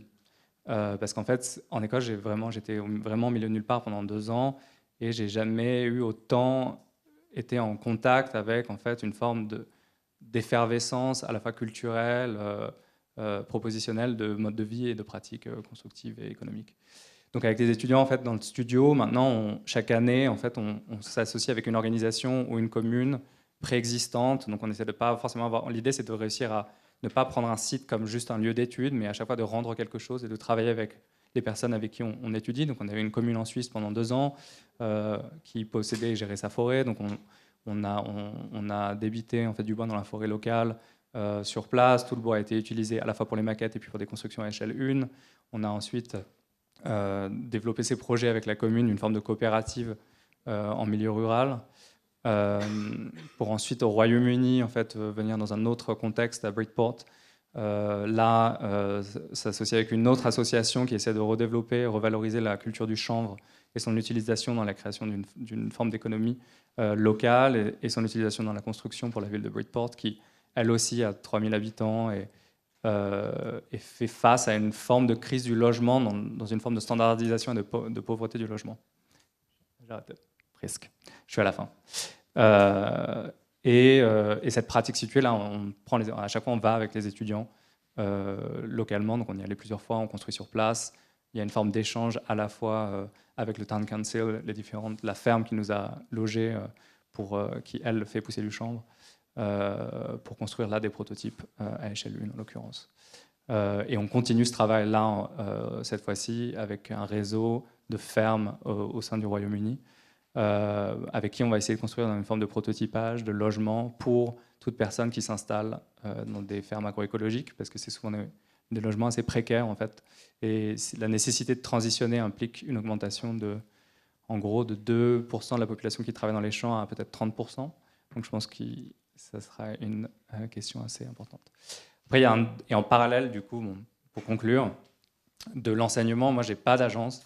Mais je collabore avec Assemble sur un peu à différentes choses de médiation culturelle, où là, c'était un projet avec un centre d'art, où on a ouvert le centre d'art et meublé le centre d'art pour aussi créer des ateliers, des lieux de concertation autour du devenir, en l'occurrence de Montbéliard, et de certains sites, et d'essayer de développer une dynamique de programmation et de co-création de la programmation.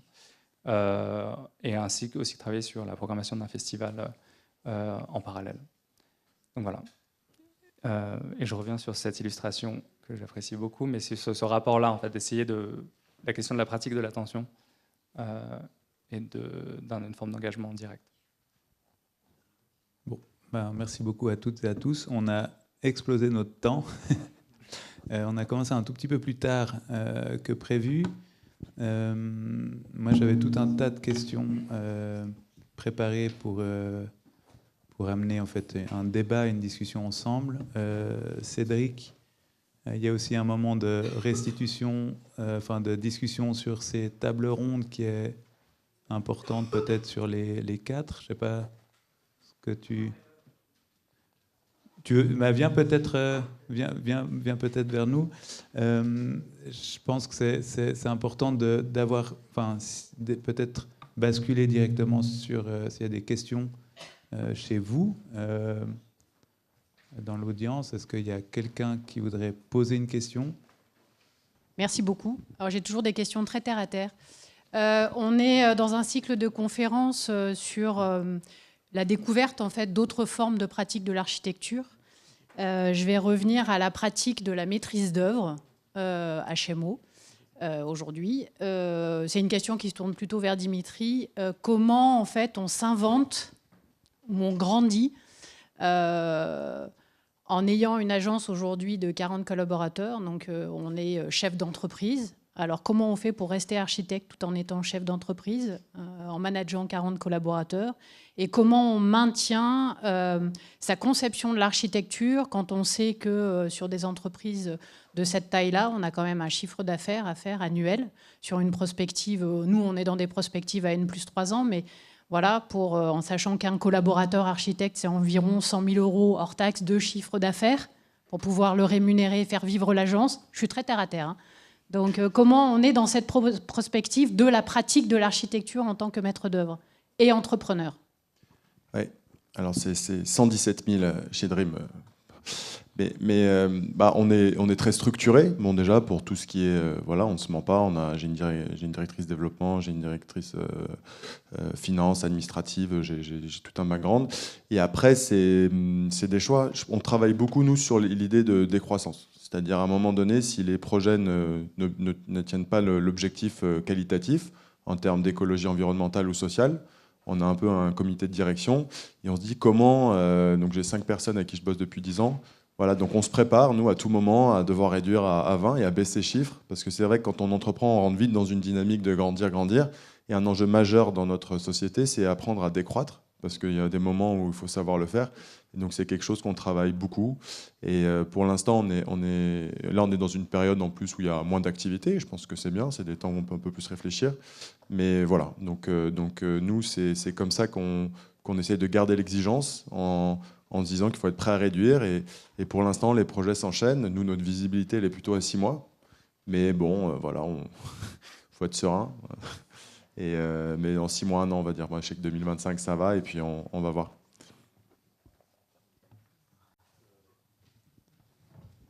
Juste petit complément pour dire qu'il y a, au-delà de la maîtrise d'œuvre, il y a aussi les pratiques alternatives qui se structurent et où c'est les mêmes enjeux qui arrivent, mais sur d'autres échelles. Ou sur Bellastock, par exemple, plein de missions très différentes, avec des modèles économiques très différents, où le travail sur les dernières années, c'est de resserrer ces missions, de les clarifier et de les rendre justement viables aussi. Pour témoigner de ça, où nous, on s'expose plutôt à des missions plus petites, donc beaucoup de prospection, c'est-à-dire qu'il faut aller chercher du travail tout le temps. Et en plus, nous, on émane d'une asso d'étudiants hyper engagés, donc maintenir aussi une sorte d'éthique sociale qui, des fois, est pas évidente, parce qu'il y a des mots qui font peur quand on vient d'école d'archi, quand on parle de rentabilité, etc. C'est des trucs, on a l'impression que c'est des gros mots, et en fait, c'est nécessaire si on veut continuer de porter ces pratiques-là. Donc c'était pour faire un peu le pendant de tout ça, et puis voilà. J'ai une question pour Dimitri aussi, s'il vous plaît. Ici. Vous avez parlé d'un bâtiment que vous avez construit vers Château-Creux, en bois. Et vous avez dit la somme de 1 400 €. Et je voulais savoir à quoi correspond cette somme dans ce projet. Alors, oui, c'est vrai qu'il faut être précis. Donc, c'est le coût de construction donc, qui inclut tout, là, pour le coup. Donc, le parking, les espaces verts, tout le bâtiment. Hein, donc, c'est vraiment le coût de construction. Et la moyenne en France sur du logement, aujourd'hui, ça va être 1 700, 1 800. À Saint-Étienne, on vend les logements 2 500 € TTC. Donc, bon, tout ça pour vous dire qu'à Saint-Étienne, ce n'est pas possible de construire au coût moyen en France que j'ai l'habitude de pratiquer. Et je ne voulais pas, parce que j'ai moins d'argent, baisser mes engagements, notamment environnementaux. Et donc, on a co-conçu avec un charpentier de Fraisse. On a vraiment réfléchi, nous, un design basé sur l'outil industriel. Et c'était un challenge, mais on a réussi parce qu'on a acheté les travaux. Donc là, on attend de vendre quelques apparts complémentaires. Cédric, s'il y a des investissements à faire intéressants à Château-Creux, ou vous tous. Mais voilà, dès qu'on aura vendu 10 appartements encore, là, on va lancer le chantier. Mais on a réussi ce challenge d'acheter aux entreprises à ce prix-là. Merci. Merci à tous pour la très grande diversité des pratiques que vous présentez là. Moi, je souhaitais savoir si certains d'entre vous s'étaient exercés à mettre en chiffres la réduction de l'impact carbone que vos actions permettent de mettre en œuvre. Je pense au remploi de matériaux, au remploi de terre, à la recherche de filières de réutilisation ou de filières plus éthiques. Est-ce que ça, vous arrivez à le traduire dans la façon de faire état de l'empreinte carbone des projets, qu'ils soient neufs ou en réhabilitation? Parce que c'est vraiment un défi de pouvoir parler en partant de référentiels communicables et peut-être à terme partagés.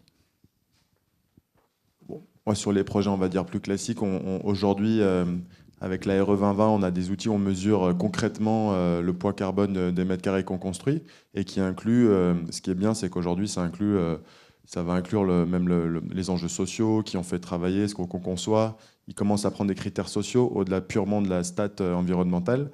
Mais je trouve qu'aujourd'hui, nous, sur les projets, en tout cas plus standards, hein, on arrive vraiment à le mesurer, mais c'est récent. Ça fait vraiment 2-3 ans.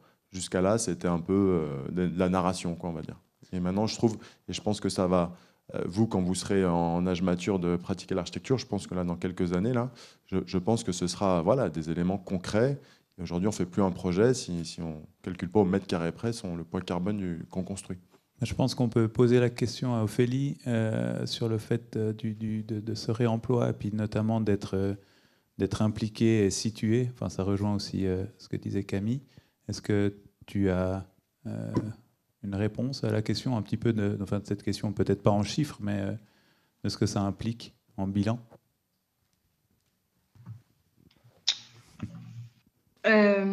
Alors moi, je ne suis pas encore dans quantifier mon bilan carbone par rapport aux pierres que je réemploie, etc.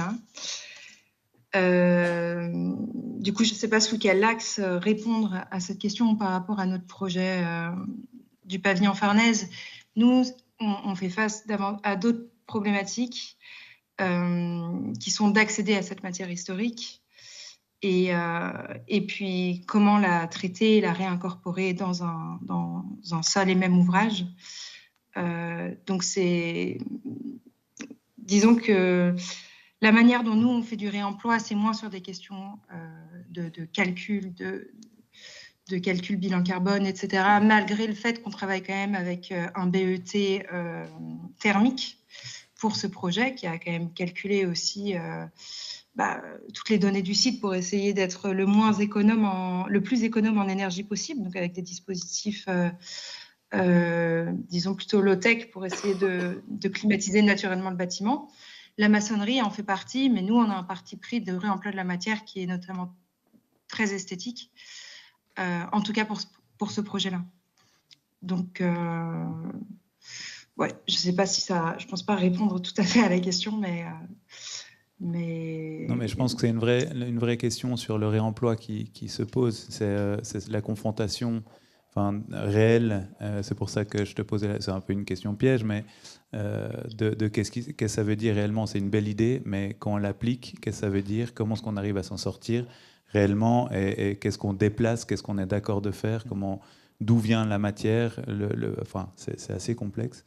Et je pense que justement, comme tu le dis, ce transfert de l'intérêt de regarder ça et de faire un réemploi esthétique, c'est aussi, c'est à questionner des éléments, des vestiges qui sensibilisent et qui est hyper intéressant.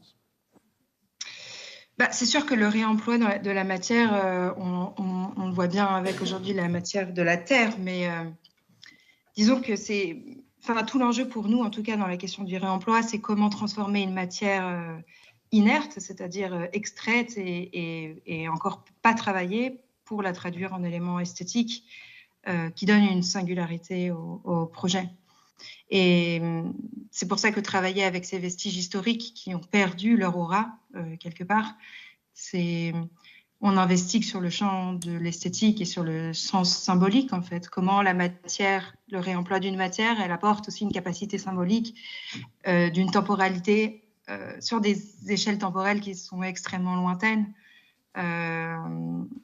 Et je n'ai pas la réponse à la question, je trouve que c'est assez fascinant la matière terre aussi, hein, elle traverse les temps. En cela, elle a aussi une capacité symbolique. En tout cas, on peut trouver du sens esthétique et symbolique sur toutes les matières qu'on utilise et qu'on réemploie, je pense. Que ce soit avec un vestige de Michel-Ange ou avec la terre de Saint-Étienne, quoi.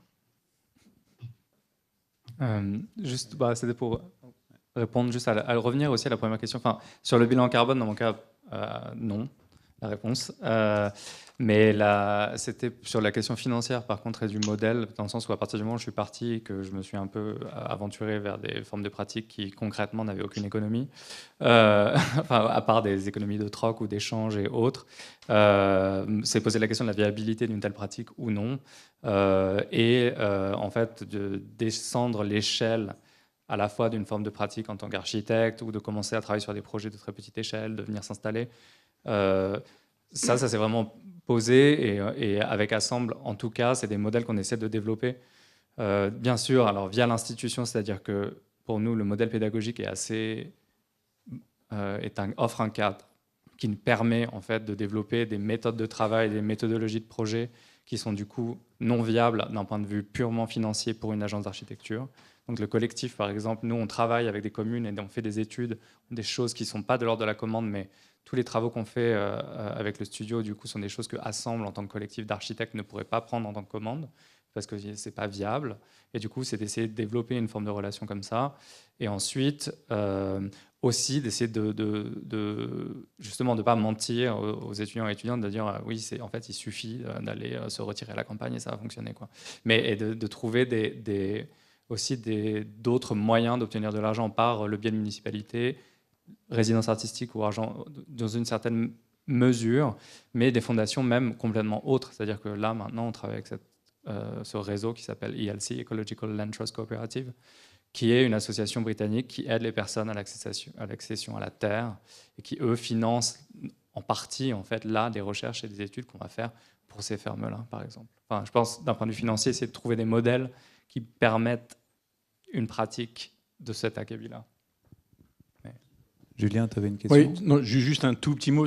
Moi, ce que je trouve vraiment important et passionnant dans aussi bien le travail de Camille sur la ruralité que le travail de Guillaume sur le pavillonnaire, de Benjamin, pardon, et puis sur le travail de Nicolas sur l'économie, c'est que l'architecture et les architectes, justement, elle doit permettre de doter tout territoire d'un avenir. Et quel que soit le territoire, quelle que soit aujourd'hui sa condition, les architectes doivent pouvoir être capables de répondre et d'être présents dans tous ces territoires. Et quand on sort en effet du logement à 1 400 € parce que le foncier ne permet pas de faire plus, c'est essentiel. Et ça, c'est aussi une condition, enfin en tout cas une réflexion que tous les architectes doivent avoir, cette question économique qui va permettre de répondre à toutes ces attentes. Il y a des gens quand même derrière qui attendent. Et que moi, je veux bien qu'on en parle d'ailleurs, Dimitri, sur cette opération. De voir comment on peut en effet quand même faire de la qualité et quand même répondre à du logement, même quand on est dans une économie qui est aussi stricte et aussi difficile. Juste un petit complément sur le carbone lié au réemploi. Aujourd'hui, je crois que c'est dans la RE 2020, pour inciter au réemploi, on dit que tout matériau de réemploi vaut 0, ce qui n'est pas vrai. Mais du coup, et parallèlement à ça, nous, notre métier, c'est de faire de l'étude de l'AMO, etc., sur le réemploi. Donc on mène des projets européens pour avancer là-dessus, créer des outils de mesure sur le réemploi. Mais c'est vrai que les gisements sont tellement disparates qu'en fait, le process pour un même gisement peut être très différent et du coup avoir un bilan carbone très différent. Du coup, on aime bien aussi se poser la question plutôt sur la valeur sociale plutôt que le carbone, ce que ça produit en termes de retour au travail manuel, à l'artisanat, etc. Et parce que en fait, le carbone, c'est aussi devenu un argument un outil de mesure de marketing pour le remploi qui incite à faire du volume. Et nous, dans les concurrents qu'on peut avoir, on peut avoir certaines structures qui ont peut-être un peu moins d'éthique dans cette question du remploi et qui du coup abordent l'économie circulaire avec un biais capitaliste, ce qui est un peu contradictoire. Et donc en général, on peut vous voir sur LinkedIn ou quoi, on a valorisé tant de mètres cubes de matériaux, du coup tant de carbone. En soi, quand on parle un peu avec des architectes, etc., on dit bon, quand même, avant de remployer, le mieux c'est de pas déconstruire et de se poser mieux la question avant de déconstruire, quoi. Donc voilà, petite parenthèse, mais bon, on parlait de patrimoine, donc j'imagine que voilà. Je crois que malheureusement, on va devoir déjà clore un peu la discussion. Moi, je voulais juste reprendre 2-3 points dans les échanges qu'on a eu préalables et puis aujourd'hui. Peut-être en petite guise de clôture, pré-clôture avant toi. Il y a plusieurs choses que je retiens, notamment liées à cette notion de terre ronde que je trouve assez beau comme thématique, assez ouverte. Il y avait la proactivité de chacune et chacun, le regard sur les choses, le fait de rêver, il y a eu plusieurs fois, ou bien de se laisser, de se faire confiance aussi. La pratique, on voulait parler avec Benjamin, notamment de l'outil qu'on crée pour créer du lien social, notamment sur une plateforme générée pour réussir à passer d'un système individuel pavillonnaire à quelque chose où en fait les gens se rencontrent, enfin créer ce lien dans les différents milieux. Donc on parle notamment rural ou en ville, comment est-ce qu'on adresse ces questions. Et notamment une notion qu'on a soulevée avec Chloé, le fait vraiment s'endormir sur notre pratique, s'endormir sur nos acquis, s'endormir sur... Enfin, c'est revenu pratiquement chez tout le monde de ce chemin qu'on fait. Il n'est pas linéaire, on sort de l'école, dans l'agence, on va travailler, puis tu t'endors. Enfin, un peu un truc... voilà, puis tu es pris dans le système. Et d'avoir peut-être... ouais, comme retour très positif de dire bon voilà le contexte actuel on sait il est pas top, on le voit. Xavier disait c'est en feu quoi. Moi je pense qu'il y a plein de moyens de se faire confiance et puis d'aller et de regarder et d'être curieux, la curiosité comme étant un élément je pense indispensable aussi dans ce qu'on vit là maintenant, et de oser des choses. Prendre un peu des risques, peut-être, je pense juste bêtement de dire, osons rêver encore un peu, quoi. Enfin, aller partir là où on pense que c'est chouette. On voulait revenir sur cette association que tu as montée, qui est la petite échelle. Enfin, tout plein de discussions, et puis au final que malgré tout, la notion d'échelle, parce que c'est un peu, on se pose la question, jusqu'à où on arrive à avoir cette conscience, où c'est qu'on arrive à l'appliquer. Là, toi, tu prends l'exemple un peu la plus grosse structure qu'on a discuté là, c'est avec Dream, de garder ça toujours en tête. On va lutter, on va trouver des solutions, trouver des outils, discuter, échanger, enfin voilà, bref. Donc, ce caractère social, d'engagement personnel, merci beaucoup d'être venu aussi aujourd'hui, d'être fait le déplacement malgré les grèves et tout, un peu le bordel, le bazar qu'il y a eu ces deux jours-là. Je ne sais pas si Cédric, toi tu veux faire un mot sur les 2 jours passés, aujourd'hui. Très rapidement, quoi, un peu de la même façon que je l'ai fait pour l'entrée, puisque la première question c'est ça va, vous tenez le coup? Parce que c'était dense, hein. C'était quand même bien dense, là, les 48 heures, les 2 derniers jours. Donc voilà, elle est juste, je ne vais pas la monopoliser trop longue. Et puis j'avais éventuellement la prétention d'essayer de faire une synthèse des 2 jours. En fait, c'est complètement impossible. J'espère juste que vous en avez profité. J'espère juste que vous allez avoir encore un peu d'énergie pour les embêter cet après-midi et demander un peu plus précisément. Voilà, enfin, ces séances d'après-midi, elles sont assez intéressantes. Moi, je ne les avais pas vues l'an dernier. Et c'est vachement bien. Donc, profitez-en, vous les avez sous la main. Ce que je propose, peut-être, parce qu'il y en a plusieurs parmi vous qui m'ont déjà posé des questions sur être mis en contact avec un tel, une telle, faire tel truc.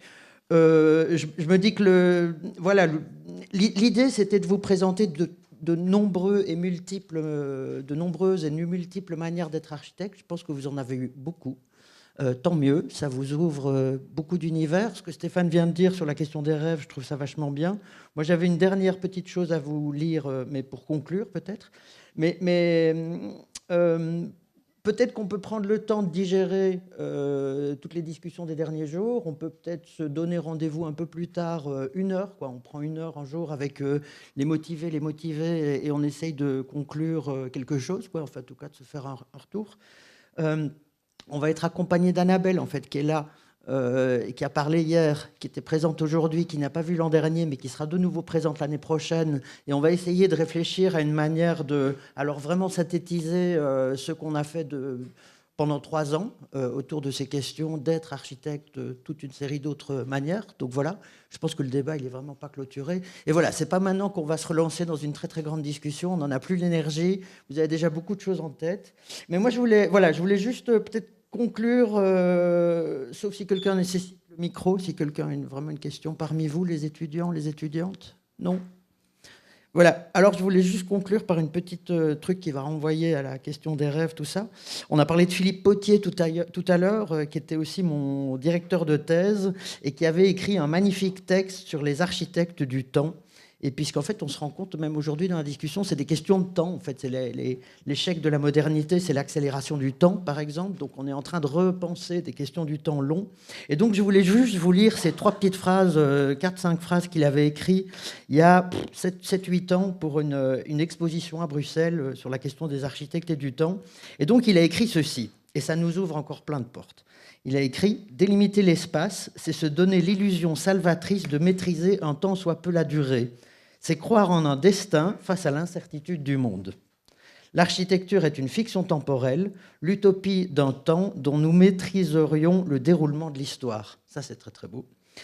Bref, l'esprit humain, le cerveau, passe son temps à reconstruire des espaces-temps cohérents qui permettent de comprendre le monde et d'y développer un projet qui fasse sens. On n'a parlé que de ça pendant 48 heures. Et donc, là, il fait une magistrale pirouette. La courte vie d'un animalcule marin va par contraste nous aider à saisir l'importance de l'obsession de notre cerveau à construire des espaces-temps. Donc, à sa naissance, il y a un petit animal aquatique, simple tube digestif, se nourrissant de plancton, qui doit se dépêcher de trouver un rocher où se fixer pour la vie entière. Il développe pour ce faire une stratégie de déplacement pour mettre à bien son projet d'habitat. Il dispose pour cela d'un cerveau, certes réduit à quelques neurones, mais qui le guide dans ses recherches. Une fois arrimé à son rocher, tout à fait rassuré, n'ayant plus à s'inquiéter de quelconque projet d'avenir, il se nourrit en premier lieu d'un élément qui ne lui servira dorénavant plus à rien, son cerveau. Donc l'animalcule mange son cerveau.